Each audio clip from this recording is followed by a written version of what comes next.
Hey folks, I'm Brendan, and you're watching the Overqualified Henchman. Welcome to part 2 of your guide to the spiders in your friendly neighborhood. Last time we talked about some of the spider-related characters on Earth 616, but when is Spider-Man not Peter Parker? Today we're going to be talking about the Clone Saga and the Ultimate Universe, including the Ultimate Universe version of the Clone Saga. You may want to get a pen and paper ready for this one.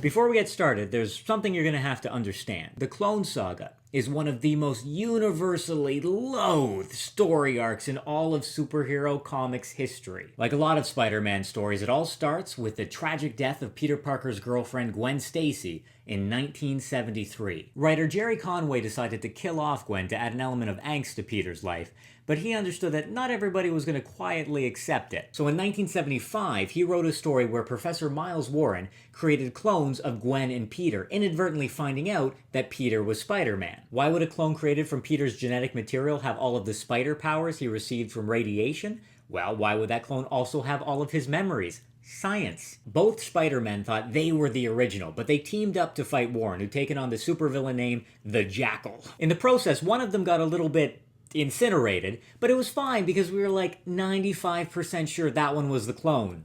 Probably. Now fast forward 2 decades to 1994. A lot was going on in Peter's life. He was married to Mary Jane Watson, and they were expecting a baby. That's when it was revealed that the clone had actually survived, dyed his hair blonde, and taken the name Ben Reilly, Ben from Uncle Ben, and Reilly being Aunt May's maiden name, fun fact. Not wanting to interfere with the real Peter's life, Ben had been traveling the country on the down low.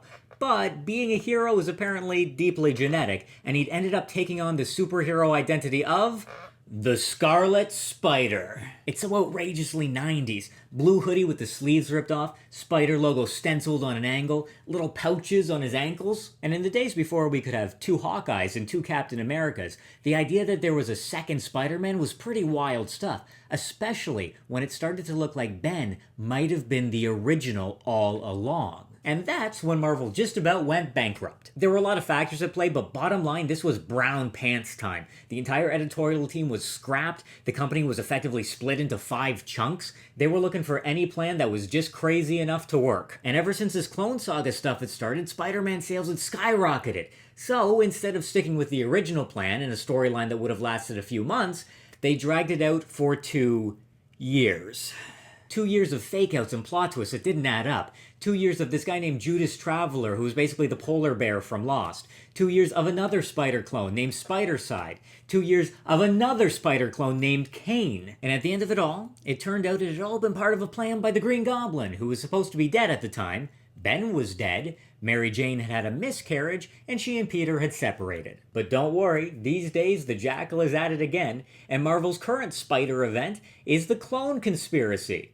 Yay! Cain was another clone of Peter Parker, but he was degenerating, and as a consequence, little bit off. To give you an idea, his signature move was the Mark of Cain, where he used the same power that lets Spider-Man stick to walls to burn a handprint into people's faces. He decided he needed to kill Ben to protect Peter, but it wasn't that long before he got killed off himself, because that's what happens when you're a clone in a superhero comic. He was brought back to life during Spider Island, no longer degenerating, which did wonders for his mental health and his complexion. After helping Peter defeat the Spider Queen, he stole one of the experimental suits that Peter was really into at the time, along with a briefcase full of money, and headed straight for Mexico. Which may start to give you an idea why Cain is basically the best. Because Cain's not a hero. I mean, sure, if he runs into some human traffickers, he'll fight them, and if the lone survivor turns out to be a young girl, he'll get her to the hospital, I guess. And maybe one thing leads to another, and entirely against his will, he finds himself as the new hero of Houston, Texas, the Scarlet Spider. The Scarlet Spider by Christopher Yost and Ryan Stegman is a treat. Cain is the sort of reluctant hero who will swoop in to save an old woman from oncoming traffic and then yell in her face about watching where she was going. It's a great twist on the Spider-Man formula and a refreshing look at a different corner of the Marvel Universe. In part 3, we'll be talking about Spider-Girl's Earth, where the Clone Saga ended a little bit differently, but Marvel also just came out with Spider-Man Renew Your Vows, written by none other than Gerry Conway, the same guy who wrote that first clone story, and drawn by Ryan Stegman, the same artist from The Scarlet Spider. That's my jam! But first, the year is 2000. The first X-Men movie has just set the tone for what superheroes are going to look like on the big screen, and Marvel has just launched its Ultimate Universe. The idea is simple. What if all of their most popular characters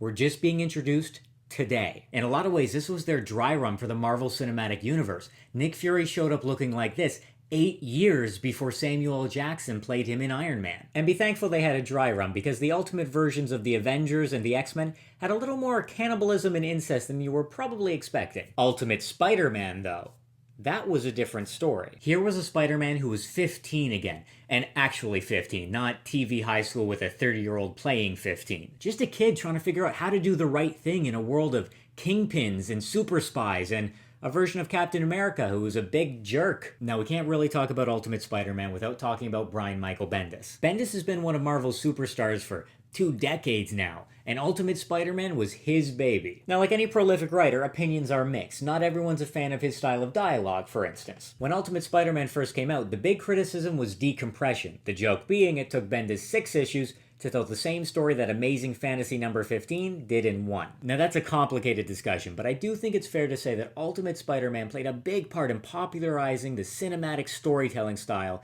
that you see in a lot of comics today. Ultimate Spider-Man had its own take on all kinds of classic Spider-Man stories, and eventually they decided to take a crack at the Clone Saga. Whatever you think of him, you can't say Bendis lacks confidence. Peter starts running into imperfect clones of himself, including one in a scorpion suit, one with 6 arms, and one that's a little melty. Things get pretty rough, and when all is said and done, the only clone left alive is Spider-Woman. Kinda makes the dyeing your hair blonde thing seem a little pedestrian, Ben. Okay, so the female clone still has all of Peter's memories, but in this case there's a little less confusion about who's the original. She takes the name Jessica Drew because the Ultimate Universe is cute like that, and in the grand tradition of spider clones before her, decides to peace out and figure out if she's not Peter Parker, who is she? What a great opportunity to examine gender identity issues through the lens of superheroes, right? Yeah, that didn't really happen. But we do get a look at a character who's able to focus entirely on her superhero career without worrying about her normal life, which is an interesting contrast from Peter's balancing act. And during Spider-Verse, she teamed up with Cain and a version of Ben Reilly to take down the Inheritors cloning facility. But while Jessica was joining her Earth's mightiest heroes, things didn't end so well for the original Peter of the Ultimate Universe. After being shot saving Captain America's life, Peter is forced to make a last stand against the entire Sinister Six. With the lives of his friends and family on the line against impossible odds, he wins. And all it costs him is his life. The world finds out that Spider-Man was Peter Parker, that the hero who had risked his life time after time just because it was the right thing to do was just a kid. He becomes the standard for the best a hero can be, an inspiration. Especially to a 13-year-old kid who just got bitten by a radioactive spider. Enter Miles Morales. Miles is a character that you've probably heard about even if you're not a comics fan. And let's not beat around the bush, some of that notoriety came from people pitching a fit over the idea of a black and Latino Spider-Man.